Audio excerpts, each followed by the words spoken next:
नमस्कार, live series के night bulletin दिन भर बिहार में आपका स्वागत है। खबरों की शुरुआत करेंगे, लेकिन उससे पहले एक नजर डालते हैं आज की सुर्खियों पर। एसआईआर पर एससी ने कहा, ज्यादा वोटर्स के नाम कटे तो हस्तक्षेप करेंगे। 12 अगस्त से सुनवाई। नीतीश कैबिनेट में 41 एजेंडों पर मुहर।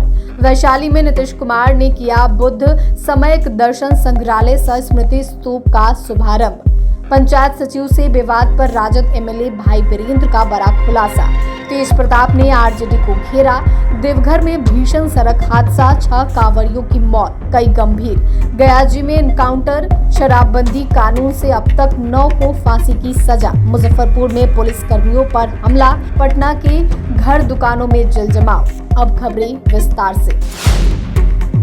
एसआईआर को लेकर फिर सुप्रीम कोर्ट में सुनवाई हुई। कोर्ट ने कहा कि अगर बड़े पैमाने पर वोटर्स के नाम कटे हैं तो हम हस्तक्षेप करेंगे। सुप्रीम कोर्ट 12 अगस्त से बिहार एसआईआर मामले की सुनवाई शुरू करेगा। एसआईआर को चुनौती देने वाले याचिकाकर्ताओं की तरफ से कोर्ट में कहा गया कि 65 लाख मतदाताओं के नाम काटे जा रहे हैं। कहा जा रहा है कि इनमें से कुछ अपना घर छोड़कर कहीं और चले गए, कुछ मर गए। जस्टिस बागची ने कहा कि हम इस पूरे मामले को देख रहे हैं। अगर बड़े पैमाने पर मतदाताओं का नाम वोटर लिस्ट से काटा जा रहा है तो हम तुरंत हस्तक्षेप करेंगे। आप ऐसे 15 लोगों को लेकर आइए जो कहें कि वे जीवित हैं और उनको मरा दिखाकर नाम काट दिया गया है। 12 अगस्त से सुनवाई फिर होगी।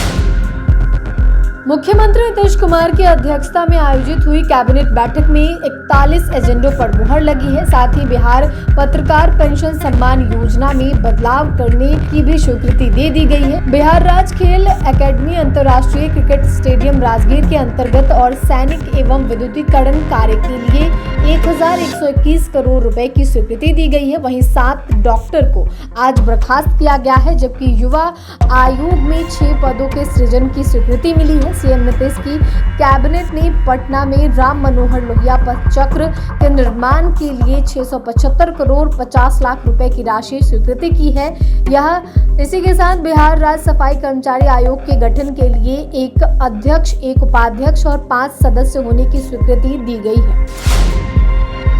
बिहार के मुख्यमंत्री नीतीश कुमार ने अपने ड्रीम प्रोजेक्ट बुद्ध समयक दर्शन संग्रहालय सह स्मृति स्तूप शुभारंभ कर दिया है। मुख्यमंत्री के साथ उप मुख्यमंत्री सम्राट चौधरी के साथ बिहार सरकार के कई मंत्री भी उद्घाटन कार्यक्रम में शामिल हुए। स्मारक वैश्विक बौद्ध समुदाय के लिए श्रद्धा और आकर्षण का केंद्र बना। के कार्यक्रम में चीन, Japan, Sri Lanka, Thailand, Nepal, Tibet, Myanmar, Bhutan, Vietnam, Malaysia, Laos, Cambodia, Mongolia, Bangladesh और इंडोनेशिया जैसे 15 बौद्ध देशों से भिक्षुकों की सहभागिता रही।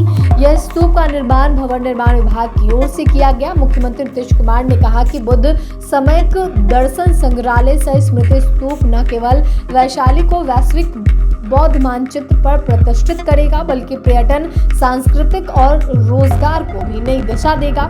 इस लोकार्पण समारोह में दुनिया भर के करीब 15 देशों के बौद्ध धर्मावलंबी और बौद्ध भिक्षुक आकर शामिल हुए। यह हम सभी बिहार वासियों के लिए गौरव का क्षण है। मनेर विधानसभा क्षेत्र में पंचायत सचिव संदीप भारती से विवाद पर भाई वीरेंद्र ने पंचायत सचिव पर गंभीर आरोप लगाए हैं। भाई वीरेंद्र ने कहा कि हम कहीं भी दोषी नहीं हैं, पब्लिक के हम नुमाइंदे हैं। पंचायत सचिव ने मृत्यु प्रमाण पत्र बनाने के लिए रिश्वत मांगा था। 7 दिन से ज्यादा हो गया था, लेकिन वह मृत्यु प्रमाण पत्र नहीं बनाया और कहा कि जब हम क्षेत्र में घूमते हैं तो पब्लिक ने अपनी परेशानी बताई तो हमने उन्हें फोन कर दिया। हमने कोई भी जाति सूचक शब्द का इस्तेमाल नहीं किया। सरकार के लोग बदनाम करने में लगे हुए हैं और हमसे बदला लेना चाहते हैं। जिस तरह से विधानसभा में हम लोगों ने एसआईआर के मामले और गुंडाराज के खिलाफ बोला, हमने कहा कि सदन किसी के बाप का नहीं है, पब्लिक का सदन है, तो इन सब का भी खामियाजा हमें भुगतना पड़ रहा है। लालू यादव के बड़े बेटे तेज प्रताप यादव खुलकर राजद का विरोध करने लगे हैं। आरजेडी एमएलए भाई वीरेंद्र और पंचायत सचिव के बीच हुई बहस और विधायक के जूता मारेंगे वाले बयान पर तेज प्रताप ने बिना नाम लिए लालू तेजस्वी से पूछा है कि क्या पार्टी इनके खिलाफ कार्रवाई करेगी। अपने सोशल मीडिया हैंडल एक्स पर एक कार्टून शेयर करते हुए सवाल उठाया है कि क्या आरजेडी अपने विधायक भाई वीरेंद्र पर भी कार्रवाई करेगी, जिन्होंने बाबा साहब अंबेडकर के आदेशों के उलट SC/ST समाज के खिलाफ शर्मनाक टिप्पणी की है, जान से मारने की धमकी दी है। मुझे तो जयचंदों की साजिश के तहत पार्टी से बाहर कर दिया गया। अब देखना है कि बवाल करने वालों पर भी पार्टी उतनी ही सख्ती दिखाएगी या नहीं। संविधान का सम्मान भाषणों में नहीं, आचरणों में दिखना चाहिए। देवघर की बाबाधाम नगरी में भीषण सड़क हादसा हुआ। बाबा नगरी से बासुकीनाथ जा रही कांवड़ियों से भरी बस मोहनपुर थाना क्षेत्र के जमुनिया के पास एक LPG सिलेंडर लदे ट्रक से टकरा गई।